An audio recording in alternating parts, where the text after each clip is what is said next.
¿Sí? ¿Se escucha? Sí. Buenas noches a todos y bienvenidos a la tercera edición de Pechacucha Night, Ferrol. Pechacucha Night es un formato de presentación multidisciplinar surgido en Tokio en el año 2003. Se distingue por su formato 20×20, en el que cada ponente únicamente dispone de 20 imágenes y 20 segundos para comentar cada una de ellas.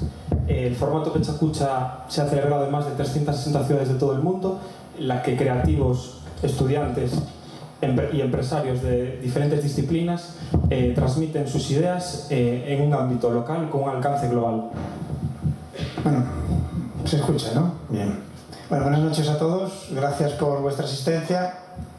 Y bueno, como ya ha dicho Santi, Pechacucha se celebra, como él bien ha dicho, en más de 360 ciudades.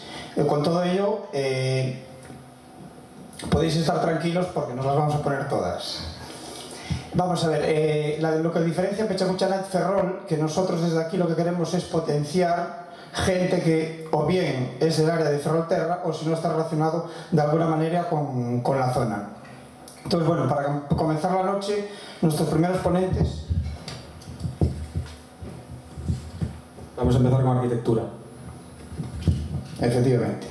Bueno, la siguiente ponencia trata sobre arquitectura. Estará representada por 3 ponentes. El primero en participar será Jesús Busto Míguez, ingeniero de caminos ferrolano, con gran parte de su carrera profesional vinculada a proyectos desarrollados en el puerto exterior para la autoridad portuaria Ferrol-San Cibrao, de la cual es actual jefe de división de infraestructuras. Posteriormente intervendrá Antonio Desmond Sierra, arquitecto por la Escuela Técnica Superior de Arquitectura de Barcelona. Entre su trabajo podemos destacar el edificio para la Fundación Santiago Rey Fernández Latorre y la primera ciudad deportiva de Mérida. Para cerrar la presentación, el portavoz será Lucas Díaz Sierra, arquitecto por la Escuela Técnica Superior de Arquitectura de Barcelona, especializado en arquitectura, diseño interior y paisajismo en las universidades de San Francisco, San Luis y Berkeley. Lucas Díaz funda en el año 2000 su propio estudio de arquitectura, Díaz y Díaz Arquitectos, en A Coruña y Madrid, con Gustavo Díaz García. Ha sido premiado tanto en proyectos de obra nueva, rehabilitación, urbanismo e interiorismo. Y entre sus proyectos podemos destacar la rehabilitación de las fábricas de la Cross en el Burgo, la rehabilitación de la central del Ministerio de Cultura en el recinto del Parque del Retiro de Madrid o las oficinas centrales del grupo Coupa Pierce en París. Un aplauso, por favor.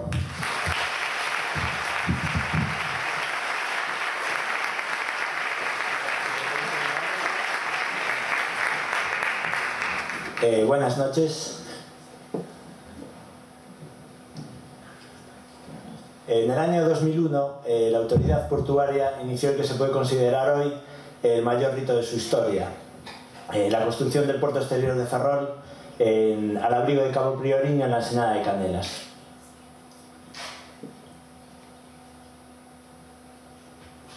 La primera fase del proyecto se finalizó en el año 2005 con la construcción de lo que fueron los primeros 858 metros de muelle y el dique de abrigo.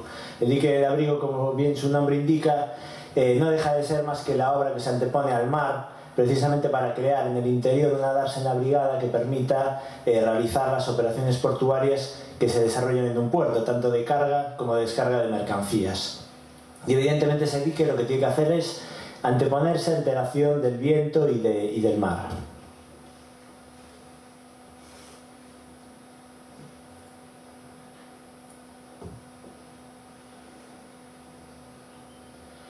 La construcción del puerto no ha dejado de ser más que un paso más en la historia de la ciudad y en su vinculación con el mar, que se inició ya hace bastantes siglos con la creación del primer pequeño puerto pesquero, a continuación la construcción de los astilleros, el arsenal militar y ya en los últimos años el puerto, que está teniendo su conclusión en el puerto exterior.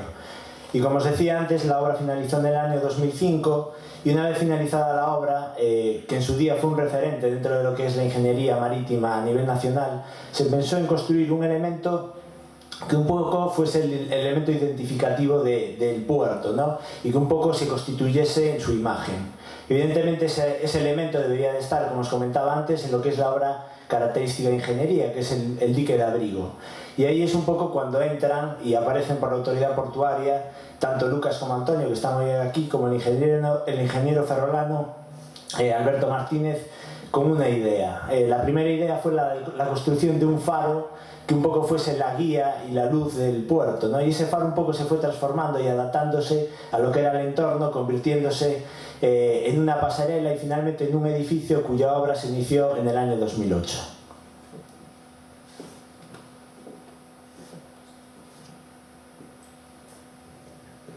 La verdad, cuando nos propusieron la ubicación nos pareció perfecta, ¿no? Un sitio idílico, tanto funcionalmente como estéticamente, porque está absolutamente rodeado de mar, ¿no? Y además, desde ahí el control del puerto es absoluto.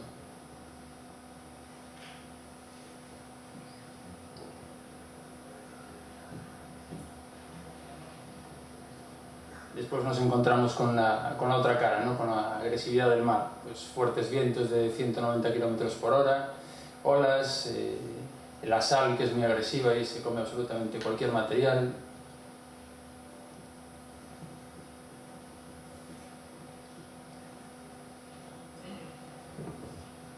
Esto lo que hizo es que tuvimos que pensar en el edificio y diseñar el edificio como si fuese un barco. Todos los materiales, incluso la cimentación, consistió en una losa de hormigón que flotaba sobre el lecho marino porque tenía que sostenerse, ¿no? Como un barco, exactamente como un barco.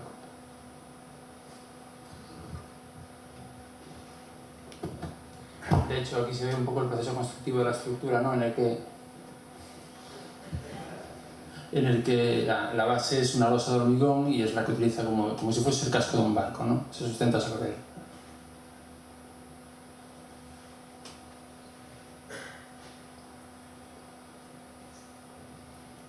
Después esto contrastaba un poco con la idea que teníamos de la envolvente del edificio, ¿no? Tenía que ser muy transparente y muy ligera. Entonces se tuvo que utilizar técnicas constructivas más de ingeniería naval que de edificación.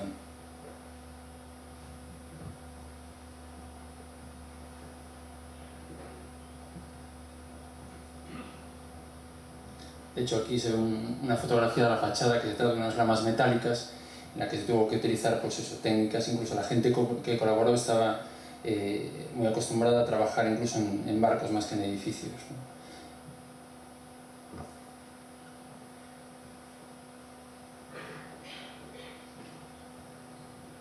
Y bueno, aquí se ve un poco la analogía que hay entre la forma de los barcos y la forma arquitectónica que se le dio al edificio. Y no solo se transformó en forma, sino también en elementos constructivos, haciendo del edificio, pues eso, un barco.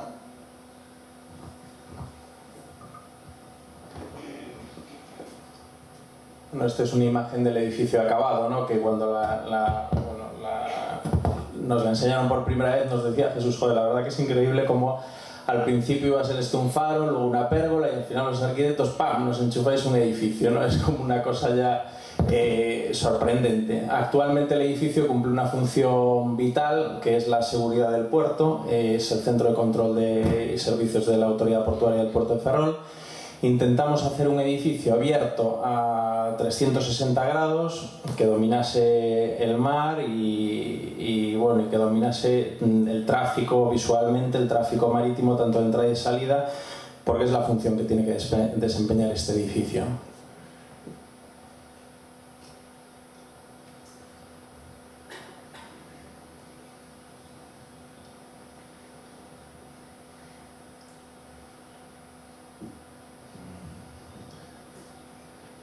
Qué largo es esto, 20 segundos, ¿no?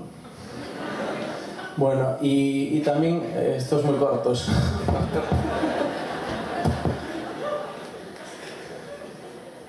Ahora estamos, ¿no? Bueno, pues lo que queríamos también comentar era un poco la importancia de la gente. Muchas veces en arquitectura, pues los arquitectos salimos después a explicar los edificios, pero la verdad es que detrás de estos edificios hay un montón de gente, que alguna anda por aquí también, que tienen un valor fundamental para que las obras se puedan hacer, ¿no? Y para que la apuesta fundamental también es el cliente. O sea, un cliente con ganas de un sitio como estos, que muchas veces estamos acostumbrados en los puertos a ver naves industriales sin ningún valor arquitectónico, que te den la posibilidad de hacer una arquitectura que te puede gustar más o menos, pero que sin duda tiene un valor, pues para nosotros es muy importante.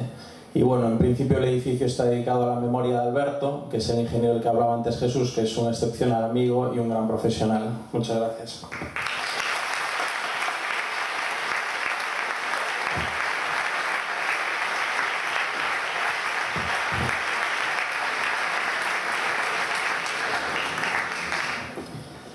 Bueno, nuestro siguiente ponente es Pablo Iglesias, fotógrafo.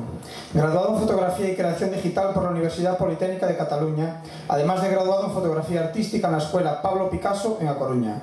Su estudio de fotografía se centra en torno al objeto, con Chema Madoz, Premio Nacional de Fotografía en el año 2000, y compagina esa labor como fotógrafo para la cadena Zara Home. Ha expuesto sus trabajos en ciudades como A Coruña, Gijón o Barcelona, con publicaciones en medios especializados. Parte de las obras que veremos a continuación pertenecen a una serie titulada Modos de Ver, que ha sido finalista en los premios Foconorte 2010.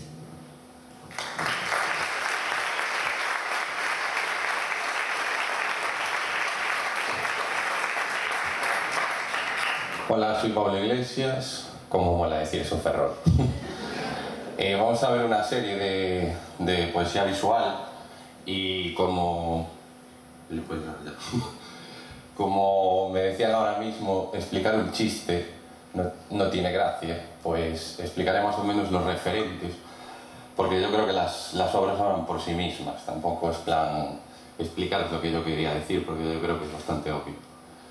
Y nada, como bien decía él, mi tesis de final de carrera fue sobre poesía visual y empecé trabajando en torno al objeto, tuve la suerte de conocer a Chema Madoz y seguí jugando un poco con eso. Desengranar un poco el objeto, darle una vuelta de tuerca y jugar con la metáfora. Quizá como, aparte de Madoz, gente como Joan Brossa o más anteriormente en la época surrealista o empezar por la pintura de Magritte, Man Ray y cosas así. Bueno, como veis, utilizo determinadas temáticas, que es el azar o el juego. Anteriormente vimos el tablero de ajedrez, ahora vemos el as de bastos. Y utilizo eso, pues, cosas más relacionadas con la literatura. Pues en este caso estamos hablando de polisemia, o sea, una pajarita, pero no es una pajarita, pero al mismo tiempo se llama pajarita las dos cosas. Entonces, voy jugando un poco con eso, analogías, metáforas, dobles formas, descontextualizar el objeto, de manera que lo que parece que es, no es.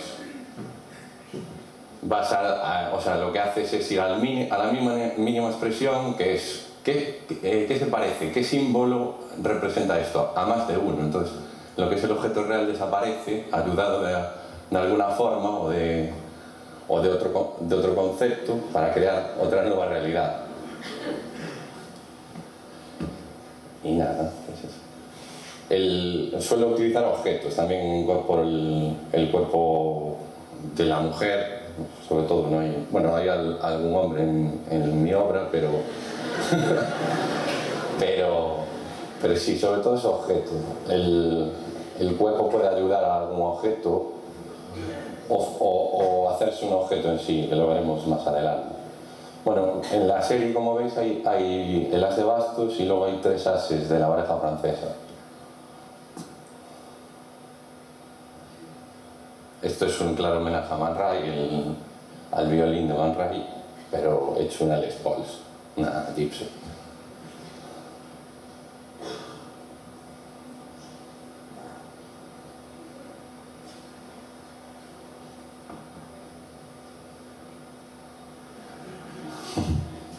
Aquí no hay dobles intenciones, algo te enchufa o algo así.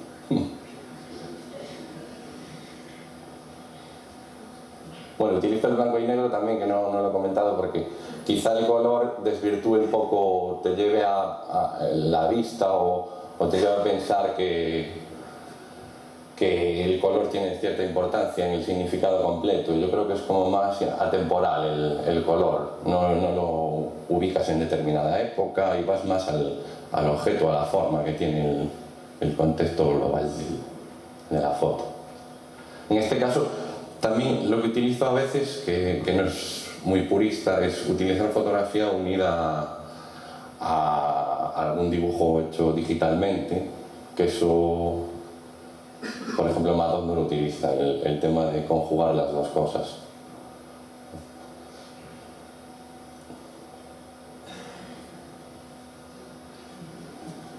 Este es uno de los ejemplos más claros, es una cosa que se ve simple, al añadirle algo cambia totalmente de significado.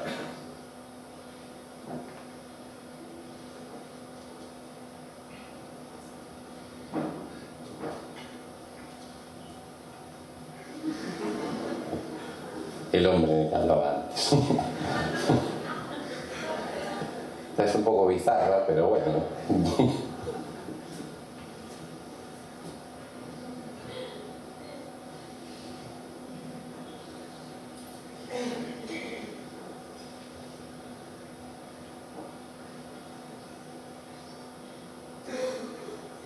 Esta es de las más simples, quizá el hecho de la forma pura en sí. O sea,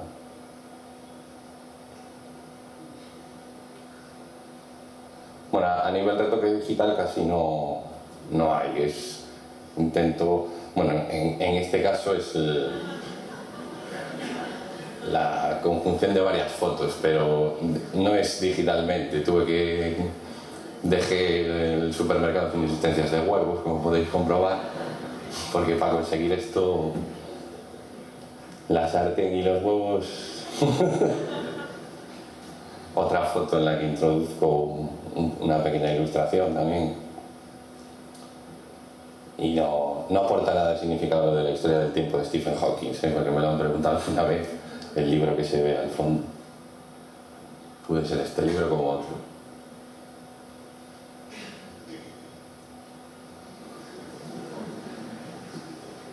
A veces hay que recurrir a cosas bastante icónicas, digamos, clásicas, porque en este caso, al ver el tupé, si las gafas no llegan a ser esas, no existe el efecto. Tenían que ser las gafas míticas, pues de Elvis o de cualquier rockabilly. Es la incorporación otra vez de una modelo.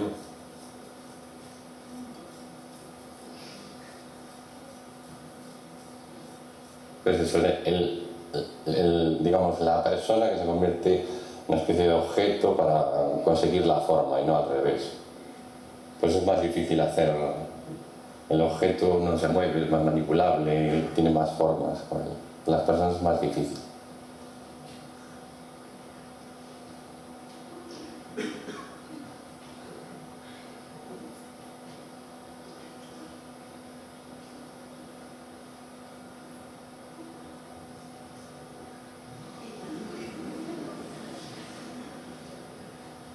Y ya está.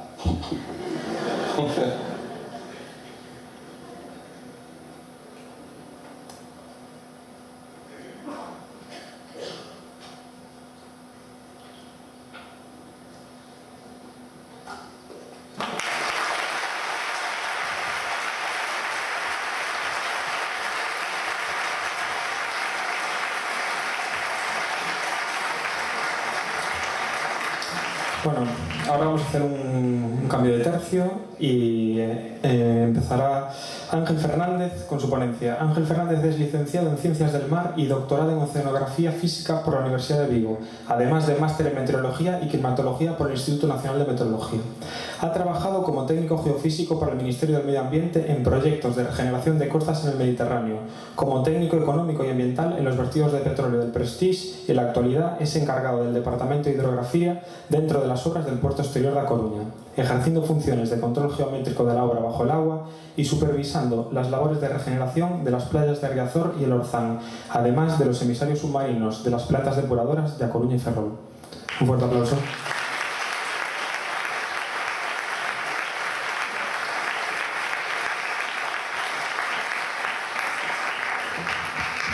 Bueno, buenas noches a todos y a todas. Voy a transmitiros una pequeña parte de la tesis de licenciatura que hice tras terminar la carrera. Quisiera agradecer a la organización la posibilidad de estar aquí esta noche, porque creo que es un formato muy bueno para transmitir este tipo de conocimientos que si no quedarían reducidos a círculos universitarios nada más. Cuando quieras. Los que vivimos cerca del mar estamos tan acostumbrados a ver lo que pocas veces nos paramos a pensar lo que ocurre en su interior. ¿Alguien se ha parado a pensar alguna vez por qué existen corrientes peligrosas en las playas? ¿Por qué hay barcos que se hunden repentinamente y aparentemente sin motivo? ¿Por qué las olas llegan con una frecuencia concreta a la costa? Y no, eso no es lo peor. No solo hablamos de nuestra falta de conocimiento, sino que realmente solo se ha estudiado el 5% de toda la fracción del océano. ¿Alguien conoce alguna especie de estas? ¿Alguien la ha visto alguna vez? Son organismos que habitan en las profundidades del océano y de los que no sabemos absolutamente nada. El fenómeno del que yo os voy a hablar esta noche es igualmente desconocido, pero se produce en nuestras costas y que espero que por sus dimensiones os deje boquiabiertos. Vamos a hablar sobre olas, pero no sobre estas olas que veis aquí, sino sobre otras mucho más desconocidas. Olas como estas se producen a diario en nuestras costas y pueden alcanzar unos 15-20 metros en los temporales. Por encima de estas alturas hablamos de maremotos con un origen lógicamente distinto. Las olas de las que yo voy a hablar esta noche superan con creces la altura de los maremotos y sin embargo no se ven. Son las ondas internas. Las olas, como todas las ondas, son perturbaciones que se propagan por una superficie que separa dos medios con densidades distintas. En el caso del agua y el aire, como la diferencia de densidades es tan grande, las olas están muy limitadas en su desarrollo vertical y por eso solo podemos ver en torno a 15-20 metros según temporal. Sin embargo, dentro del mar, la diferencia de densidades es muy pequeña y las olas no tienen nada que las frene, con lo cual pueden desarrollarse en la vertical una barbaridad. La superficie de propagación por la que se mueven se denomina termoclina y es una capa que separa dos tipos de aguas, una superficial del resto que se encuentran inmediatamente por debajo. En las costas gallegas, las ondas internas se producen por un efecto de la marea. La marea, cuando asciende hacia la pleamar, genera unas corrientes que van avanzando hacia la costa y cuando llegan a esa termoclina producen un fenómeno físico que genera una succión de todas las capas superficiales que hay en el agua hacia el fondo. Esta succión se ve contrarrestada con otras fuerzas que van hacia arriba, lo que provoca el desarrollo de la onda y su avance hacia la costa. Para estudiar este avance localizamos un punto a 25 kilómetros de las Islas Cíes y allí realizamos dos fases de investigación. Una inicial, en la que solo quisimos aproximarnos a conocer si aparecían o no aparecían las ondas, y una segunda fase mucho más en detalle y con unos registros mucho más duraderos y con muchos más equipos. Los equipos que utilizamos básicamente fueron sensores de temperatura, como los dos que veis arriba, que anclamos a una boya en superficie y lastramos hasta el fondo, repartidos por toda la columna de agua. Como además también queríamos ver las velocidades asociadas al paso de estas ondas, lanzamos también un medidor de corrientes y los resultados, como veréis, fueron sorprendentes. En la primera de las fases, que aquí tenéis dos registros, nos aparecieron olas dentro del agua que son de más de 20 metros de altura. En este caso veis 3, con velocidades verticales asociadas de 120 metros por hora, que para ser un movimiento de una masa de agua es una auténtica barbaridad. Pero los resultados más espectaculares llegaron en la segunda de las fases. En la siguiente imagen vais a ver dos registros de la segunda fase. Veis infinidad de ondas dentro del agua, muchas de ellas de más de 30 metros de altura y velocidades verticales asociadas de más de 140 metros por hora. Pero no os quiero aburrir con más registros de este estilo. Yo lo que quiero es que os quedéis con la idea de que estamos en la playa y tenemos a escasos kilómetros ondas de más de 30 metros de altura pegadas a la costa. Y para ello traigo la siguiente imagen. Os quiero comparar algunos de los registros que obtuvimos con el teatro en el que nos encontramos esta noche. Y esta es la idea básica con la que quiero que os quedéis. Hemos registrado ondas que superan con creces la altura del Teatro Jofre y están ahí al lado.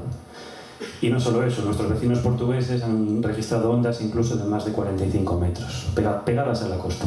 Si estas ondas viajan relativamente cerca de superficie, provocan que la superficie del mar se comporte de una manera bastante peculiar, apareciendo franjas de superficie rugosa alternas con franjas de superficie lisa denominadas slicks. Estos slicks, todos y todas estáis acostumbrados a verlos en la costa siempre. Lo que pasa es que seguramente nunca os habréis parado a pensar que se deben a ondas internas. ¿Quién no habrá visto alguna vez estas franjas en la costa? La de la imagen de arriba o la de la imagen de la izquierda. Infinidad de veces, ¿verdad? Si además el agua tiene material en suspensión, las ondas internas provocan que ese material se concentre o se expanda y apareciendo imágenes tan espectaculares como podéis ver aquí. La tecnología satelital está tan desarrollada que permite estudiar las ondas internas aunque estas no se vean reflejadas en superficie. De hecho, hay cientos de líneas de investigación abiertas en este sentido a día de hoy. Aquí podéis ver varios frentes de onda con un montón de ondas asociadas aproximándose hacia la costa en el estrecho de Gibraltar. En la siguiente imagen vais a ver otros tantos frentes de onda avanzando hacia una isla al suroeste de Filipinas, esto es en el archipiélago de las Islas Sulu. Así como en el caso anterior, el origen de estas ondas podía deberse a una interacción entre las masas de agua del Atlántico y del Mediterráneo, que tienen diferentes densidades. En este caso, el origen es por una interacción entre la marea y los fondos volcánicos de esa zona. Las consecuencias oceanográficas del paso de estas ondas son espectaculares. Aquí, a modo de ejemplo, os traigo dos registros que analizamos nosotros con este equipo que veis aquí. Este equipo se lanza hasta el fondo, se vuelve a recuperar otra vez, va midiendo temperatura y fluorescencia, y solo tarda 15 minutos en subir y bajar. Veis una imagen aquí con 5 metros de diferencia entre el perfil de subida y de bajada y aquí con más de 20 metros de diferencia entre el perfil de subida y de bajada, con solo 15 minutos. A nivel de navegación submarina, las ondas internas también son bastante peligrosas porque las velocidades verticales asociadas a estas ondas pueden provocar accidentes de submarinos. De hecho, cuando el submarino ruso Kursk se hundió en el mar de Barents en agosto de 2000, lo primero que se pensó fue que una onda interna había lanzado el submarino contra el fondo, matando a sus 118 tripulantes. La atmósfera también es un fluido y como tal puede albergar ondas internas en su interior. En esta imagen de arriba veis unos tubos perfectos de nubes que se adhieren al paso de una onda interna. Cuando el aire asciende se enfría y se condensa y al bajar se calienta y se evapora. La imagen de abajo y las dos siguientes que vais a ver a continuación son un tipo de ondas preciosas por las nubes que generan, pero son peligrosísimas. Son unas ondas que se llaman ondas tipo Kelvin, que se producen por una fricción de dos capas de aire que están a diferente densidad y viajan a velocidades muy distintas.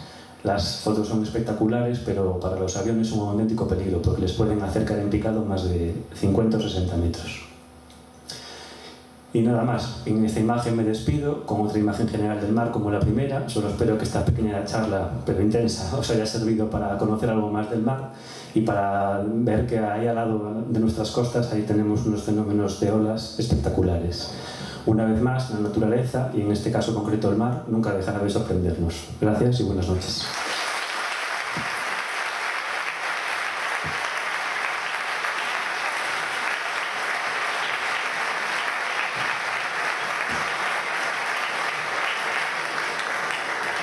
Bueno, nuestra siguiente ponente es Tamara Rodríguez, ingeniera técnica en diseño industrial por la Universidad de A Coruña y máster en Fashion and Design por la Escuela Superior de Diseño de Barcelona.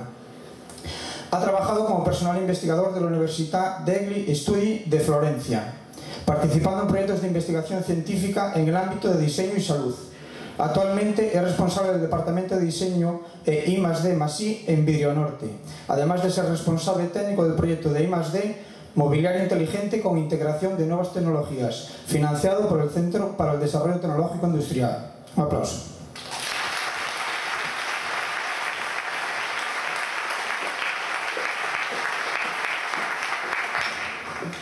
Buenas noches. Hoy os voy a hablar del diseño industrial desde un punto de vista más relacionado con las ciencias sociales que con la técnica a la que estamos acostumbrados. Cuando quieras. Bien, bueno, el ser humano es un ser perceptivo. Entonces percibe su realidad, su entorno, y lo interpreta con los conocimientos que tiene adquiridos. De esta realidad adquiere además otro conocimiento que, unido a lo que ya sabe y a su conocimiento subyacente, genera una realidad hipotética de la cual nace un proceso creativo. Todas estas fases son las que intervienen en el proceso creativo: experiencia, educación, de las cuales se deducen determinadas cosas que suponen la innovación, lo que da lugar al diseño, que responde a este proceso. Siguiente diapositiva.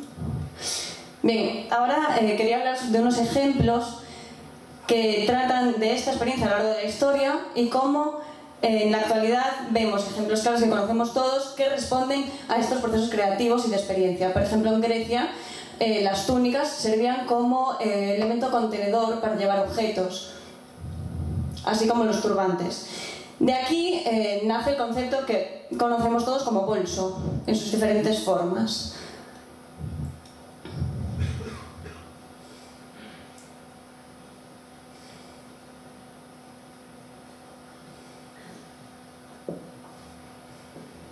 Bolso de mano, limosnera, mochila.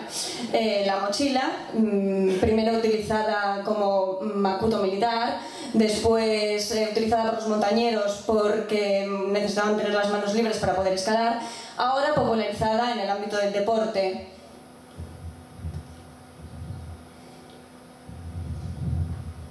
Se descontextualiza y se introduce en moda gracias a Prada, que introduce el nylon como elemento, tejido más tecnológico y da lugar a la introducción de una mochila que estamos habituados a entender como elemento deportivo en moda, lo cual es una revolución. Esta mochila hoy está en el MoMA de Nueva York.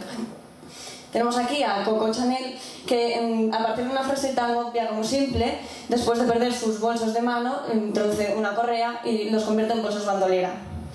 Una vez más, la experiencia da como resultado un diseño.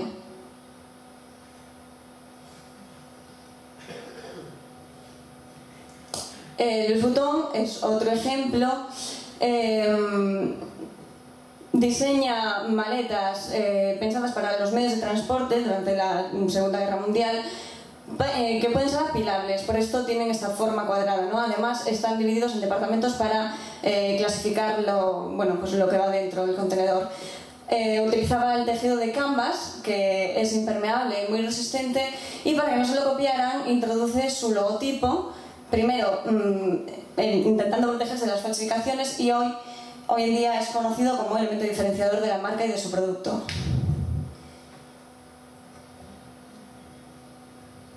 El bolso Birkin de Hermès nace de la coincidencia de que Jane Birkin, la cantante, se encuentra con Jean-Louis Dumas y le comunica en un viaje en avión que su bolso es muy pequeño. Entonces él, inspirándose en eso, en esa experiencia, diseña un bolso para ella, más grande. Algo parecido ocurre con las bailarinas. La diseñadora Matt Cardell aprovecha sus bailarinas de baile para salir a la calle y solicita que le pongan una suela dura, y así se introduce como elemento de, a lo que estamos acostumbrados, de calzado de calle. Se populariza en los años 50 con Audrey Hepburn. En España se conocen como manoletinas en honor a Manolete, porque es el calzado utilizado por los toreros.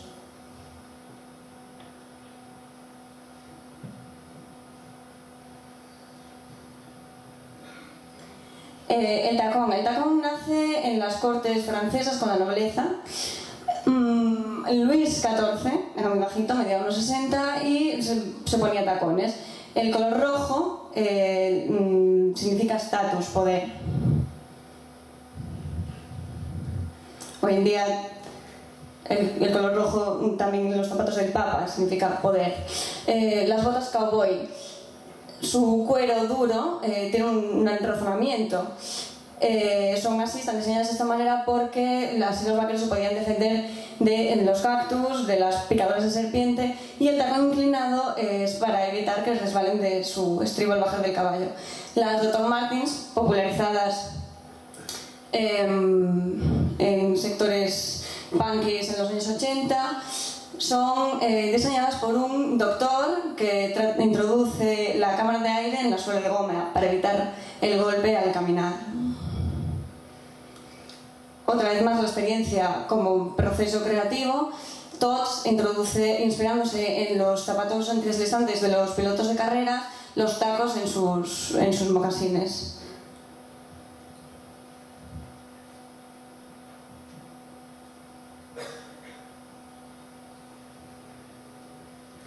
Los náuticos, otro ejemplo de la experiencia de un aficionado a la vela que ve cómo su perro no resbala en el barco y él sí. Entonces, inspirándose en esto, dice, tengo que diseñar unos zapatos que no resbalen.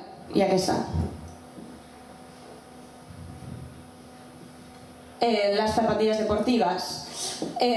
Basándonos a raíz de la vulcanización del caucho, descubierta por Goodyear, se cose el caucho a una tela con cordones y nacen lo que hoy conocemos todos como zapatillas y que todos nos vestimos y llevamos puesto.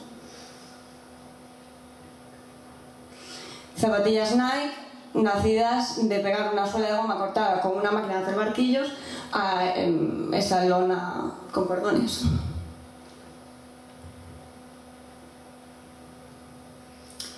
Y antiguamente las sandalias que llevaban los griegos y romanos tenían al enemigo dibujado en su planta, porque significaba que mientras caminaban aplastaban al enemigo. Algunos incluso tenían mensajes que dejaban huella para cuando iban caminando, pues que lo pudieran leer por detrás, como sígueme, por ejemplo.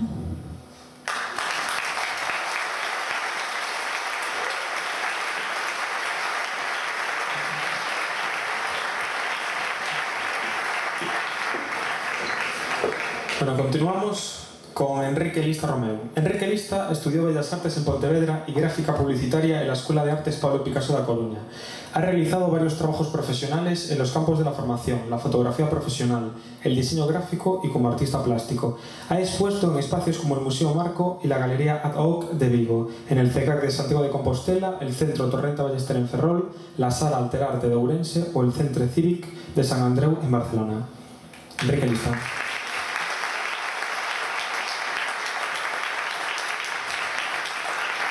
Hola, buenas noches a todos. Bueno, estar aquí arriba acojona bastante, pero mola.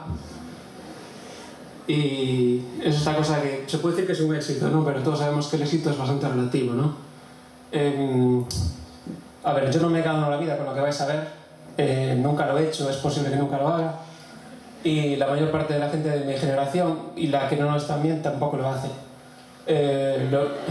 Lo más normal es o vivir de otra cosa, o si alguien tiene así como buen ojo para la burocracia y estas cosas, pues ir tirando de beca y todo lo demás como bien pueden. Pero bueno, y esto pasa un poco porque el mundillo este del arte funciona un poco como el Monopoly, ¿no? Que es que nos peleamos por una serie de reconocimientos que son como billetes del Monopoly que solo valen en el Monopoly. O sea, todo este rollo de premios, becas, concursos y tal está muy bien, te hacen subir puestos y tal, pero el problema es cuando vas al Gadis y intentas pagar con los billetes del Monopoly, ¿no? No te toman en serio. Pero bueno,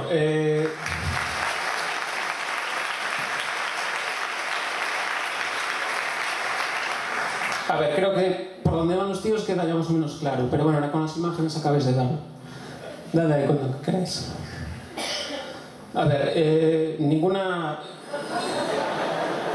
ningún título te garantiza que vayas a vivir de lo que has estudiado, ¿no? Y el de Bellas Artes, desde luego, mucho menos. Es lo que es.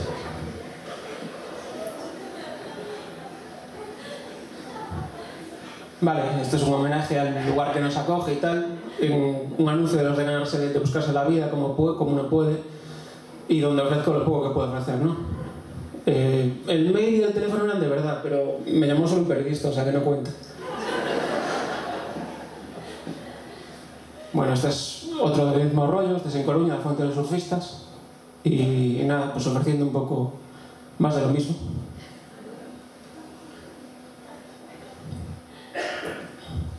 Este es en Ourense, al lado de la catedral. Bueno, este teléfono sí que no era de verdad, ¿eh? Era así, un jueguito, como los ceros y unos. No trabajo con Mac, aunque se ve ahí. Vale, dentro del mismo rollo también he publicado anuncios por palabras. Este iba en la región de Ourense, en 2007, creo.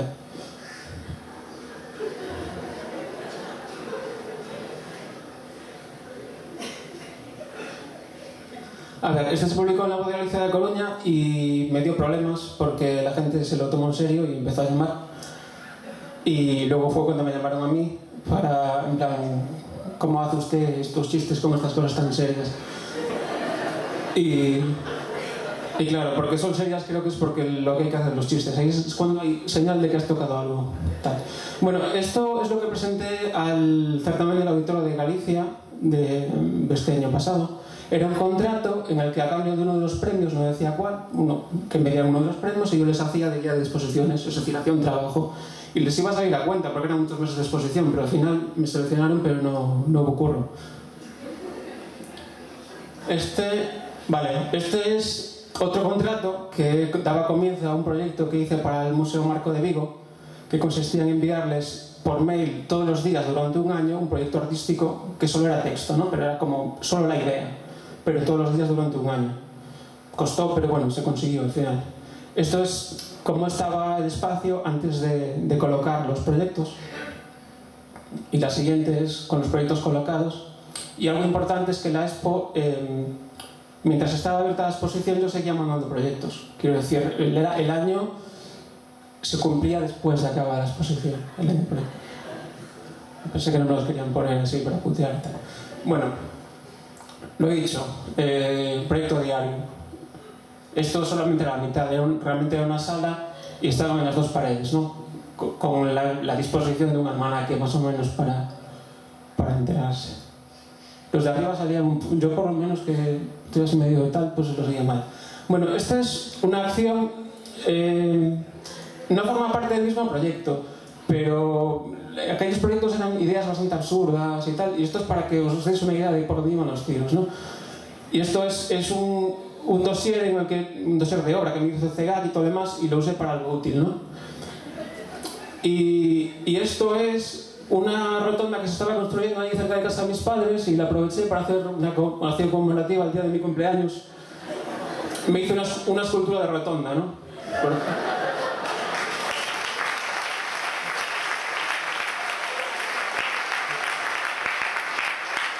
Vale, esto fue un trabajo que hice para el CEGAC, que básicamente consistió en la retirada temporal de las obras de la Facultad de Bellas Artes de Pontevedra. Hacer desaparecer a la gente. Bueno, luego la siguiente que veréis son las fotos de los espacios que dejaban las orlas. Y bueno, lo que realmente me preguntaba era dónde estaba toda esa gente, ¿no? O sea, esa invisibilidad, ¿dónde están? Somos, creo que cerca de 1000, no sé, un mogollón. Pero vamos, artistas por ahí, pues tampoco hay tantos, ¿no? Entonces... pues sí, a veces me haces. Bueno, esto forma parte del mismo proyecto, era, digamos, la parte como más práctica o más seria, que era un folleto con información sobre el mundillo profesional de las artes plásticas en Galicia. Esto se distribuyó en la Facultad de Bellas Artes, ¿no? Estas cosas que nunca te hablan en la facultad, a ver, era muy básico, pero siempre es información útil, ¿no? A ver, piezas sueltas. Esto es la parte del pastel que se queda, cada una de las partes, o la redundancia, cuando vendes una pieza en una galería. Es decir, tú, o sea, el artista como mucho, se queda un 40. Si no has puesto producción, si has adelantado la producción, tienes que empezar a vender por lo menos más de la mitad de la expo para empezar a recuperar pasta. Es un negocio ruinoso. Bueno, ya veis, fotos del dinero que cuesta pagar cada formato de foto. Esta es muy pedagógica. No sé si estará vigente, ¿no? Porque han pasado unos años, pero... A ver, esta es la factura de lo que cuesta enmarcar la factura.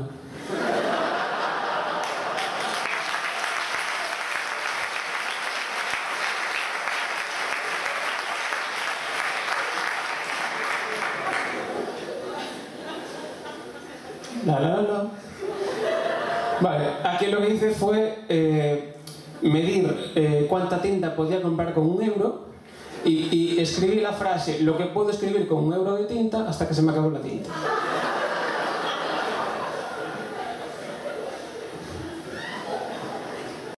Si me hubiera dado para más, hubiera quedado un poco mal, pero bueno, quedó bien. Esta era una pieza que estaba en la última exposición que tuve en la Galería Doc de Vigo, que era una urna así de las oficiales y tal, que costó una pasta, por cierto, que tenía dos tacos de papeletas para votar si la gente quería que siguiese haciendo arte o que lo dejase definitivamente. Y nada, ese es el mail, si queréis preguntar.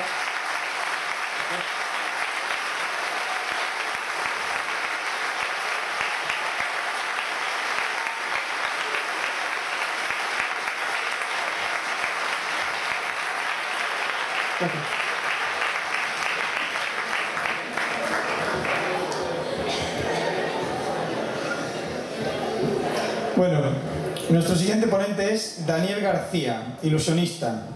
Nace en el año 1985 en Neda y ya con 12 años se empezó a sentir atraído por el mundo de la magia, pero hasta hace 5 años no se ha podido dedicar profesionalmente a ella. Desde ese momento la magia ya no es un trabajo para él, sino su lenguaje. Un aplauso, por favor.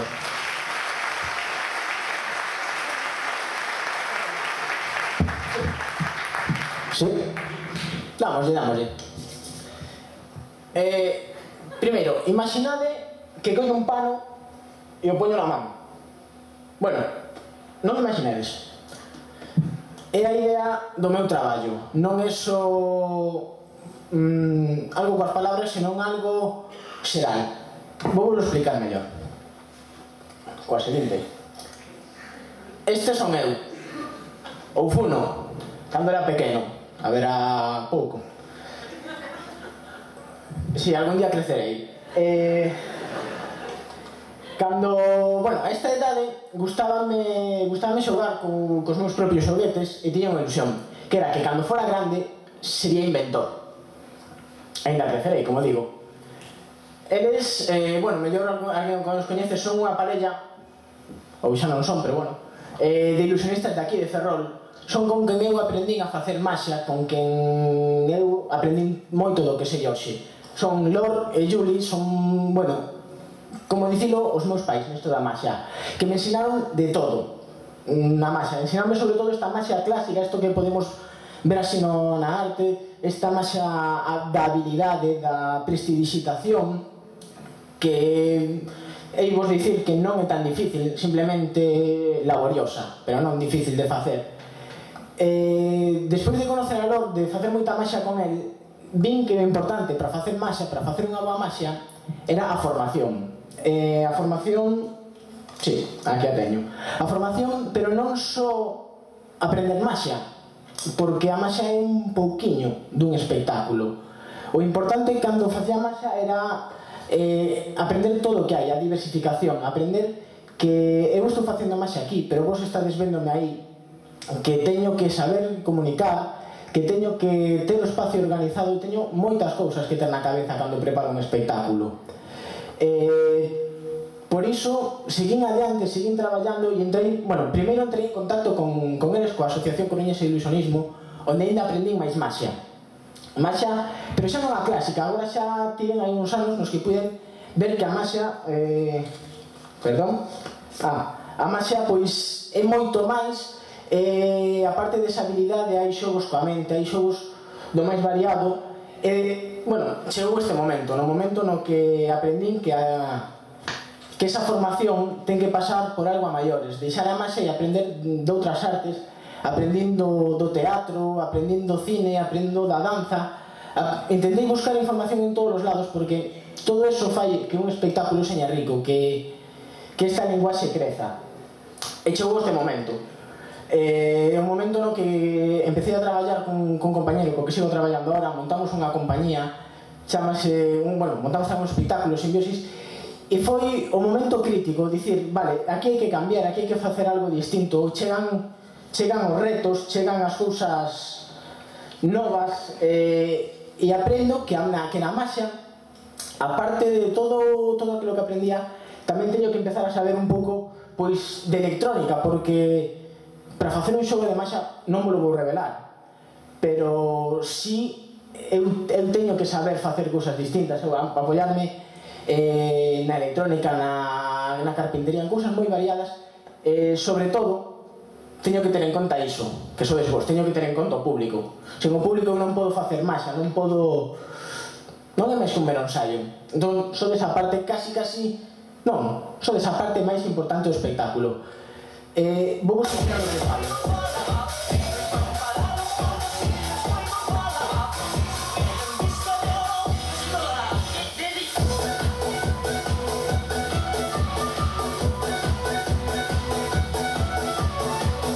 Faltalle o cartel, non había máis segundos, que pon secuencias sin cortes, pero esos son os retos, esos son as novas ideas cando creaba o espectáculo, cando creaba, que dicía, bueno, vou facer máis, vou facer algo, pero teño que poñerme en perigo, teño que retarme a mí mesmo, facer algo distinto.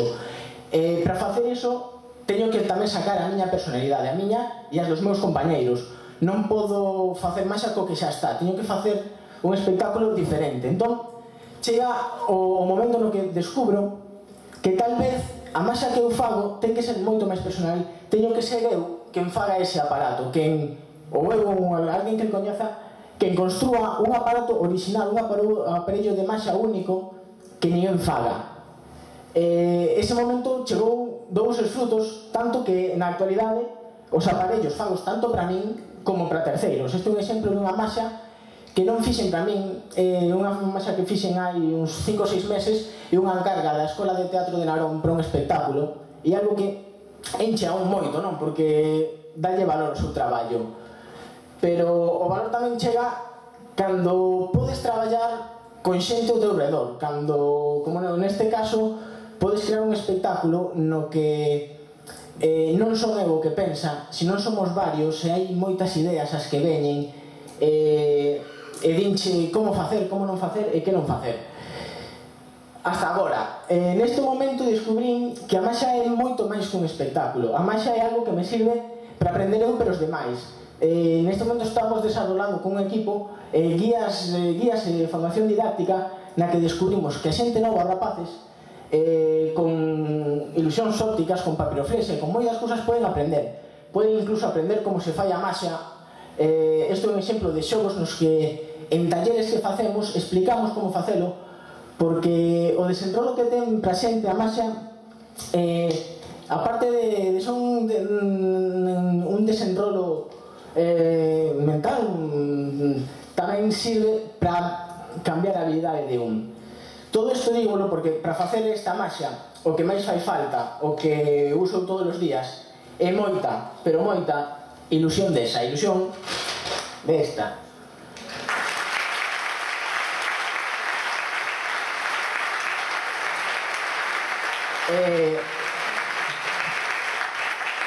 Volvo aquí porque, como me dicía Roberto esta tarde, un dos organizadores, diremos como se fai a maxia cando seña maior.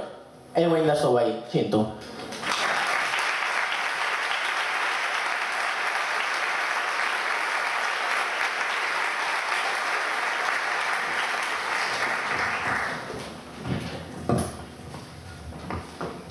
Faltaba el micro. Bueno, vamos con otro tipo de magia. Santiago Rodríguez Bustabat, natural de Cedeira, dirige el Laboratorio de Electrónica de Sensores de Observación perteneciente al Instituto Nacional de Técnica Aeroespacial, INTA. Ha diseñado los computadores de los satélites Nanosat 1 y Nanosat 1B y está especializado en el diseño de instrumentación para la observación de la Tierra.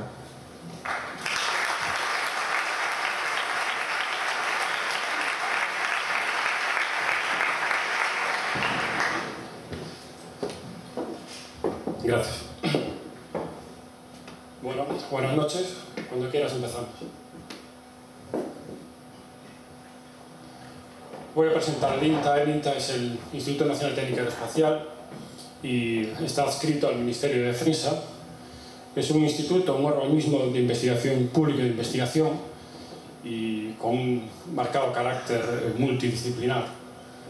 Este carácter es el que permite a un grupo de ingenieros recorrer el camino que va desde las zonas polares al espacio.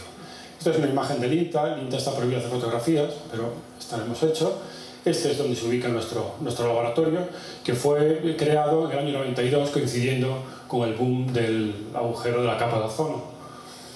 Mi primer viaje a la Antártida fue en el año 94. La misión era llegar hasta Belgrano, pasando por Ushuaia y Marambio, instalar 3 instrumentos para medir y caracterizar la química de destrucción del ozono. Recorrimos el mar de Weddell, que esto aquí es un mar helado, pero no es recorrerlo de forma fácil, porque el Weddell es un inmenso trozo de hielo que solamente en verano rota y abre un pequeño canal por el que se puede llegar hasta la base que nosotros queríamos.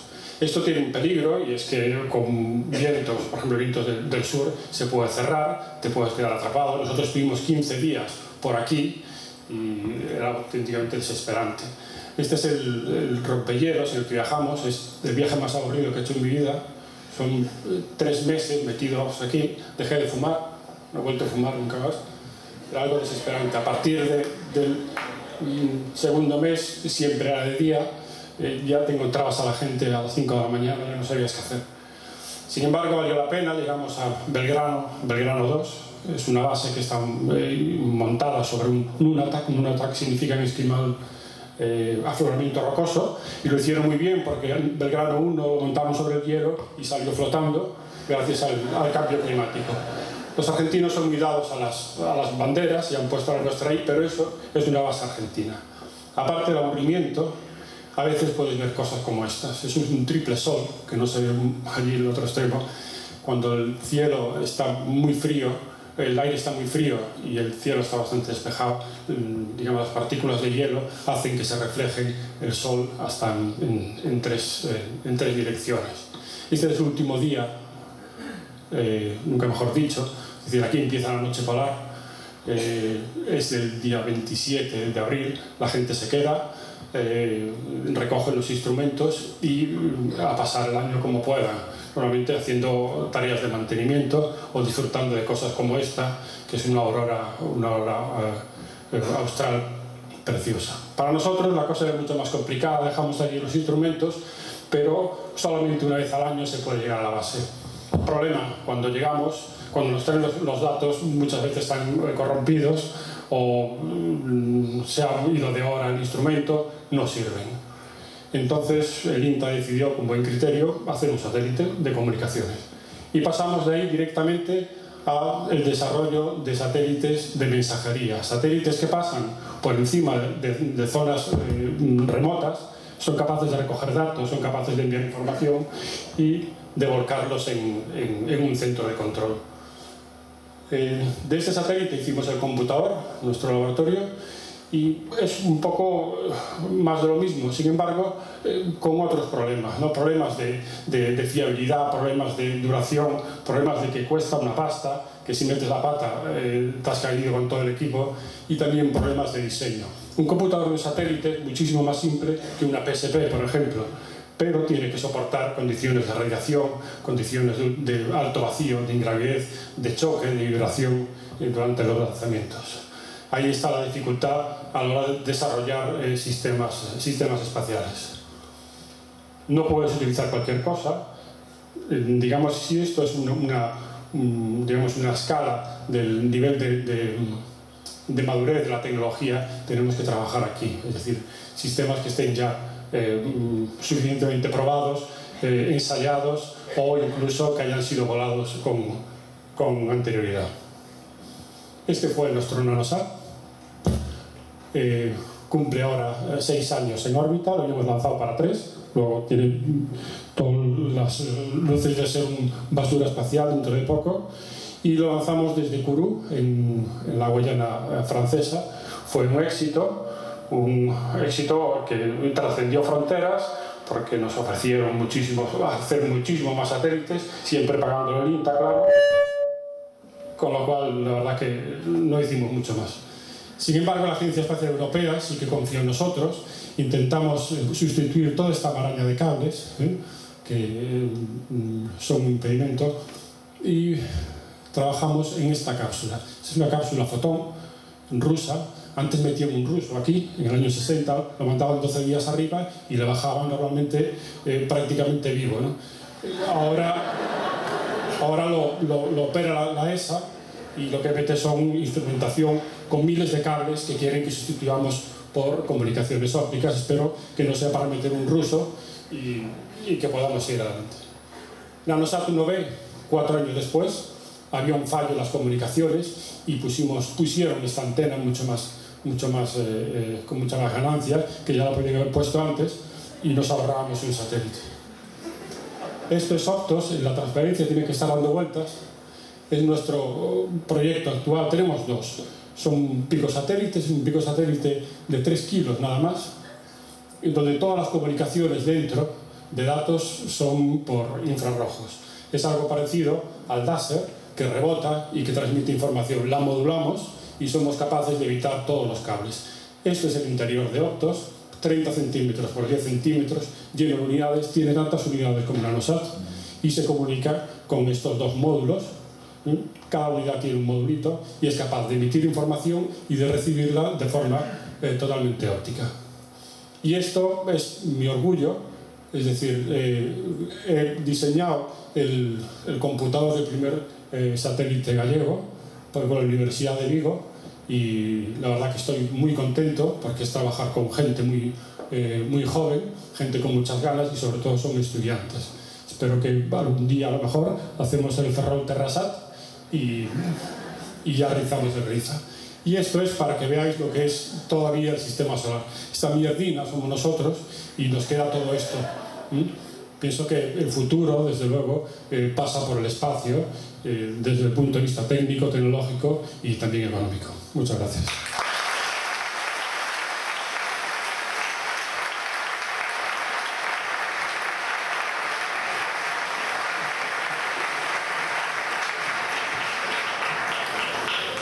Bueno.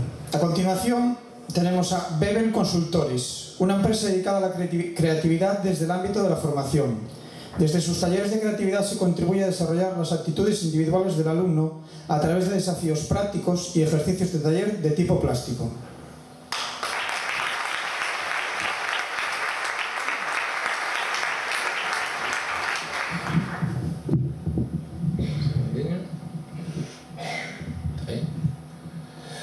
Bueno, gracias por venir a todos. Empezamos, ¿sí?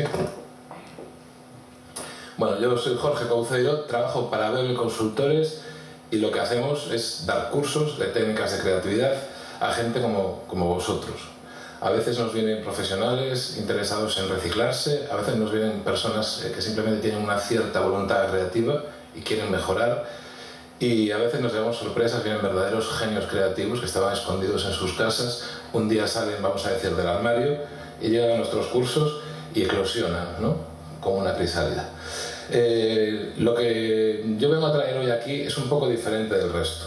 Yo, aunque quiero pensar que hago magia, un poco, no fabrico nada, no tengo fotografías que enseñar de mi producto.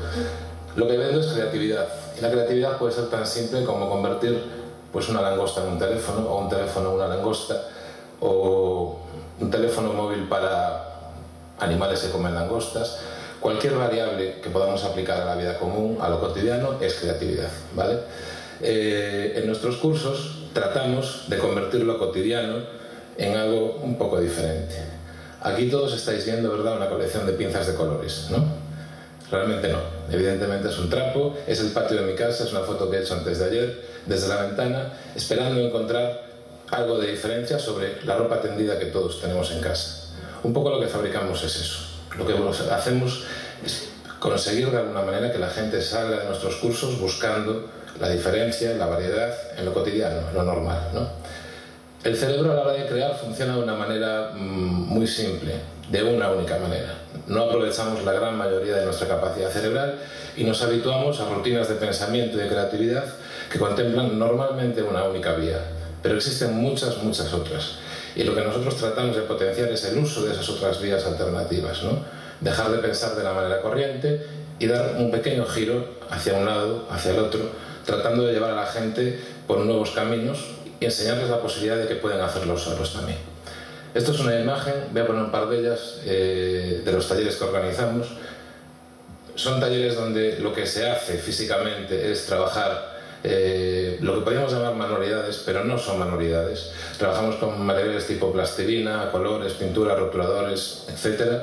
Pero lo que se trata es tratar de sacar de dentro de los clientes, nuestros alumnos, algunos están aquí hoy, la creatividad que ya hay en ellos. No les aportamos nada nuevo, ellos ya vienen como creativos. Lo que pasa es que no lo saben. En los ejercicios que proponemos combinamos todo tipo de técnicas y dinámicas. Aquí están fabricando unos collages, unos mapas, aquí están presentando maquetas para proyectos, maquetas evidentemente hechas en una sesión de 2 o 3 horas, no puedo competir con los arquitectos ni los ingenieros en eso. Pero son proyectos que cada alumno, tenemos que pensar, presenta en público delante de un grupo de 5 o 6 desconocidos, a los que conoce desde hace un par de horas. Y de pronto se descubren a sí mismos interaccionando estupendamente, hola Adrián, y jugando entre ellos como si se hubieran conocido mucho tiempo atrás. Un poco lo que buscamos es ese salir del armario creativo. La gente que viene a nuestros cursos tienen perfiles muy diversos, a veces edades muy diferentes, y se sientan juntos y al cabo de un cuarto de hora ya están interaccionando y aportando cosas de verdad propias. La creatividad nosotros tratamos de guiarla de una manera lo más técnica posible para permitir que sea el alumno el que se suelte y el que decida su camino. Dentro de la creatividad nosotros buscamos aportar ese toque de ilusión, un poco de motivación. La vocación y el aprendizaje se produce dentro de nuestros alumnos. Estas son maquetas de proyectos, de ejercicios del último taller que todavía estamos dando, donde los alumnos pues tratan de buscar nuevas vías, nuevas posibilidades. En este ejercicio se pedía reconvertir un espacio en algo diferente y lo más maravilloso del ejercicio no estaba en el espacio, era el felpudo de fuera, ¿no? Dejar los problemas fuera. Luego ayudamos mucho a ordenar la cabeza de los profesionales. Normalmente cuando tienes una vida muy ocupada, inviertes muy poco en pensar cuáles son tus objetivos vitales. Y lo que tratamos de potenciar es que se use la creatividad para, de una manera, vamos a decir, fácil y desenfadada, uno pueda no perder de vista sus propios objetivos. Nuestros alumnos, un poco locos, como este personaje que está en esta habitación de psiquiátrico, ¿no? La típica habitación acolchada, nuestros personajes se sienten un poco apretados, aprisionados, y vienen buscando esa salida, ese acolchamiento de colores y luz, para salir un poco de sus rutinas. Nosotros lo que tratamos de potenciar en todos los casos siempre es que el alumno, al terminar nuestros cursos, empiece su periodo creativo. Con nosotros es solamente una salida, un primer paso.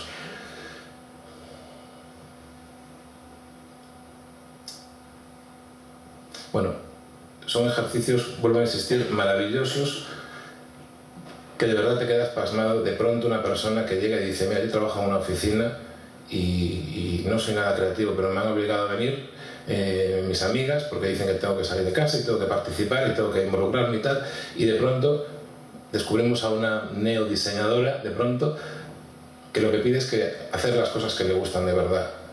O personas que son grandes profesionales serios, habituales a comunicar, a construir, a fabricar grandes diques o proyectos de satélites, y de pronto lo que están buscando en el fondo es encontrar un poco de orden en lo personal, ¿no? Y lo creativo les permite salir, dar esa vía de escape.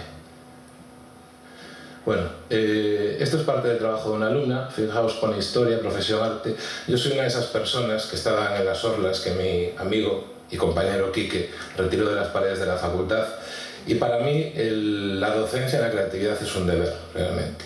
Yo fui muy feliz gracias al aprendizaje creativo que tuve en la facultad, y yo creo que es parte de nuestra labor construir de alguna forma estrategias, estructuras para hacer llegar la creatividad lo más lejos posible. Un poco lo que está pasando aquí hoy, ¿no? Venimos un montón de creativos, presentamos lo que hacemos y de alguna manera os metemos el gusanillo a todos para que vayáis a casa y digáis: voy a hacer esto de otra manera, o voy a probar otra posibilidad. Esto es lo que vendemos un poco. Igual no es muy espectacular, pero hay que vivirlo. Es toda una magia. Gracias.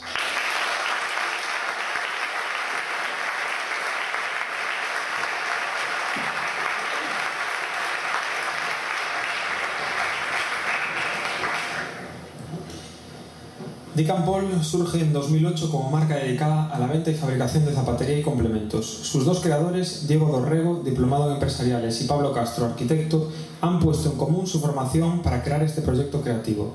Dick & Paul se consolida en 2009 como franquicia y posee actualmente establecimientos en 3 de las 7 ciudades gallegas. La marca crecerá en Galicia con nuevas aperturas durante el próximo año.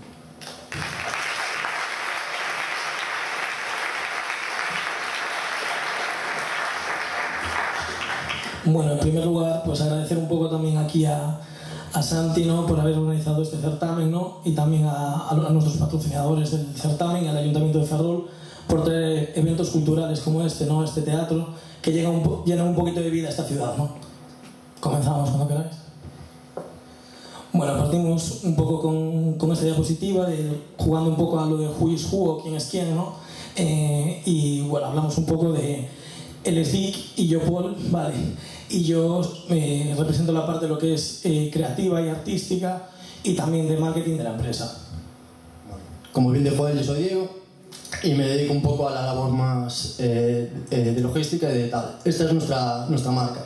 Dick & Paul, que como bien dijo Santi, nació en el año 2008 con una premisa, que era la de cubrir un nicho de mercado que tanto Pablo como yo vimos que era claro aquí en Galicia y que me atrevo a decir que a nivel nacional también, que era la del tema de zapatería y complementos a un nivel medio alto con un diseño un poco más atrevido. Estas son un poco de las premisas que llevamos para crear nuestro espacio a la hora de la venta en las tiendas de Dick & Paul, y que bueno, que están basados un poco en lo que es un salón inglés del siglo XVI, llevados, bueno, pues a un espacio comercial.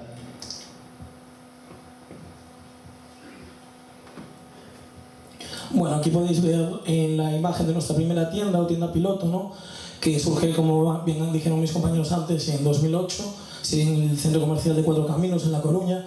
Y bueno, podéis ver aquí un poco como lo que os decíamos, esas premisas, pues se ven aquí patentes con papeles barrocos pintados y tonos pues un poco blancos y negros que nos llevan a ese ambiente teatral. Un poco creíamos en una idea de versátil, ¿no? De un espacio versátil como es este soporte imantado para calzado, lo cual permitía pues variar dependiendo de las necesidades, de según hubiese más modelos o menos el espacio, con estas consolas tipo Luis XVI o zonas Total Look, ¿no? Que nos ayudan un poco a reforzar la imagen y los colores de temporada.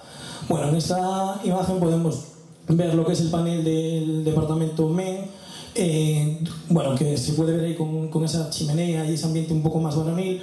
Y bueno, elementos como la chimenea, tenemos fuente, un tema de fuente y un mueble bar, que es lo que nos hace un poco articular el espacio y dar un poco, crear un concepto de marca, ¿no? Bueno, esta imagen corresponde a una innovación que introdujimos en 2009 con nuestra primera franquicia, ¿no? Y introducimos el tema de lo que es los portatrajes y tal, que nos recuerdan un poco a los portamaletas de hotel y hacen que, bueno, pues que veamos nuestra ropa como 5 estrellas. La luz para mí era también otro de los temas importantes, ¿no? Como bien decía antes Diego, con esas premisas, ¿no? Y queríamos crear un efecto teatral en las tiendas. Y bueno, queríamos también destacar mediante la iluminación que lo que destacase fuese cada zapato en sí como una joya, ¿no? Pues para nosotros lo que era el diseño y tal era lo más importante. Bueno, esta es la portada de la revista En Franquicia de este mes de octubre, en el que tuvimos la suerte de que nos sacaran y nos hayan catalogado como una de las franquicias más innovadoras en lo referente al tema de zapaterías y complementos.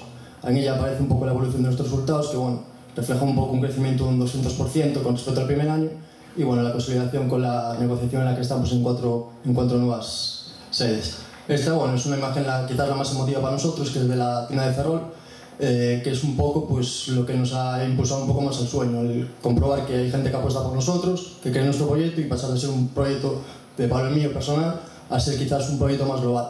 Entonces, pues precisamente por eso esta imagen es la más emotiva. Esta es una de nuestras imágenes también que explica un poco el concepto de nuestra empresa, que es innovación. Esto es la imagen publicitaria que utilizamos para la apertura aquí de la tienda de Ferrol, que fue un poco sacar a través de 2 actores lo que es la tienda a la calle para darla a conocer y así que la gente se acercara un poco a verla. Bueno, con esta imagen y con esta palabrería, ¿no? Define un poco lo que es el estilo de Campol. Hemos fabricado actualmente colección con nuestra marca propia solo para mujer, llevamos 2 años. Y bueno, pensábamos en una chica con estilo, una mujer con glamour, con altura, porque nuestros zapatos son bastante altos y cómodos también, ojo. Y mira, aquí pues mira, una de nuestras creaciones, que es un modelo básico que hemos creado siempre. Utilizamos en muchas ocasiones lo que es el tema de piel y ante, fabricamos siempre 100% en piel y solemos introducir pues colores como este, llamativos, como decíamos antes, que este es un color ante royal, que bueno, que hemos hecho en numerosas ocasiones con modificaciones y que nos ha dado bastante éxito. Esta es otra de nuestras piezas de la colección actual de invierno. Bueno, respondemos un poco a la demanda del mercado, ¿no? Como todo el mundo, y pues creamos un antevisón con plataforma dorada, también el tema de Pictú, que es el tema también que nos recuerda un poco a Leticia Ortiz, que es así más mediático y tal. Y bueno, y esta otro botín nuestro. En esta imagen, por ejemplo, pues quiero resaltar lo que es el tema del tacón en rojo y tal, con las suelas en rojo, que nos llevan un poco a seguir de cerca pues, a Christian Louboutin, por ejemplo.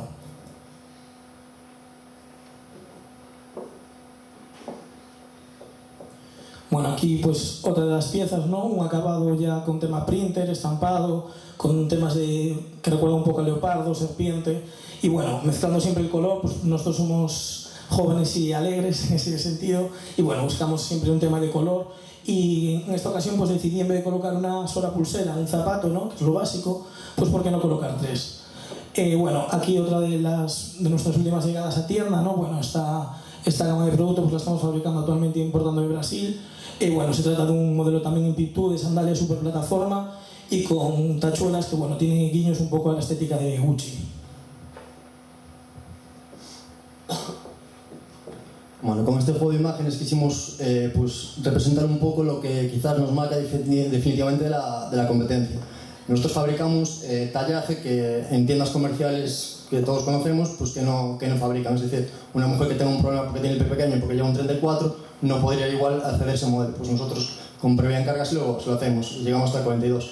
Y esto expresa un poco lo que estamos avanzando y que esperamos poder llegar a crear para el año que viene, que es un poco pues que cada persona puede diseñar dentro de un modelo básico de Decampol pues su propio zapato para atenderse un poco a sus necesidades. Es decir, le daremos la oportunidad de pues variar en este caso las tiras o lo que sea necesario.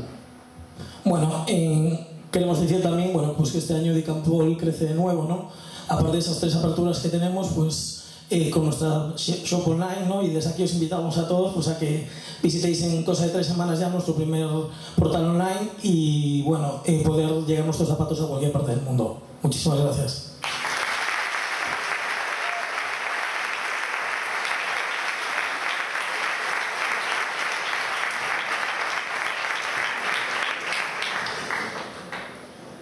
Carlos Caraglia nos ha preguntado ¿qué necesitáis para mi presentación?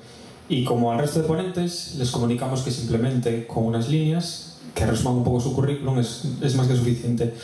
Entonces Carlos, en un afán de innovación dentro del evento Pechacucha, dijo, bueno, si vais a estar un minuto hablando un poco de mí, casi que me presento yo mejor. Entonces ahí va su presentación.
Bueno, buenas noches. Muchas gracias. La verdad es que soy mucho más guapo que en la foto, aquí no hay mucha luz, pero... Y bueno, pedir perdón porque no sabía que era el único ponente que venía con banda sonora, pero bueno, era un poco una similitud de mostrar un poquito cómo empezó toda esta historia, que a pesar de que la gente pueda creer que es como un infarto, fue solo una mínima parte. Lo que me llevó a mí a la Antártida fue precisamente la historia de Ernest Shackleton, de cuando él se queda atrapado en el hielo. Y este es precisamente mi comienzo, ¿no? El primer viaje que hago cuando estamos cruzando el Drake, Santiago lo conoce muy bien, nos encontramos con un temporal de fuerza 12 y olas de 12 metros y le da un toque bastante interesante, pero independientemente del tamaño de las olas, al final en las tormentas como la que tenemos ahora a día de hoy con el cambio climático hay que seguir luchando. Bueno, estas son fotografías que vamos haciendo en los polos. Nuestra idea del proyecto es simplemente mostrar lo que está pasando con el cambio climático en las zonas polares, ¿no? Y desde luego las zonas polares son el primer síntoma de alarma, ¿no? Son donde están concentrados prácticamente el 90% de los esfuerzos científicos del planeta y donde se pueden apreciar imágenes con tanta belleza, ¿no? En realidad es una cuestión de corazón, empieza con el corazón y sigue con el corazón, ¿no? Llegas a la Antártida y me pasa lo mismo que le pasa a muchísima gente que llega allí. Santiago creo que es una excepción, que se aburrió un montón. Yo la verdad es que lo paso muy bien cada vez que voy de expedición, pero probablemente porque el enfoque es otro y el tipo de viaje es muy diferente, ¿no? Bueno, esta belleza fue la que hizo que nosotros, o que yo en este caso, creara el proyecto El Viaje Polar con la idea de mostrar al mundo a través de imágenes con un lenguaje muy narrativo qué es lo que está pasando en las zonas polares y sobre todo que hay muchas más cosas que hielo blanco, se pueden ver hielos de colores azules impresionantes y al final detrás de toda esta historia y detrás de la situación actual que tenemos en el planeta están estos pequeños animales tan hermosos, no solo son los pingüinos, son una parte del planeta y son las verdaderas víctimas, ¿no? Son los que realmente van a padecer muchísimo más los efectos del calentamiento global actual, que además es un cambio climático que, a diferencia de los cambios climáticos que ha habido siempre, se está produciendo de una manera muy rápida donde las especies no tienen prácticamente tiempo para adaptarse a todos estos procesos de cambio, ¿no? Especies endémicas pues son las que habitan en las zonas polares. Hay muchas especies endémicas. ¿Qué es una especie endémica? Pues una especie que solo encuentras en un lugar concreto de forma natural. A pesar de que podéis ver pingüinos en el oceanográfico de Valencia o en el oceanográfico de Tenerife, no es un entorno natural, eso está muy claro.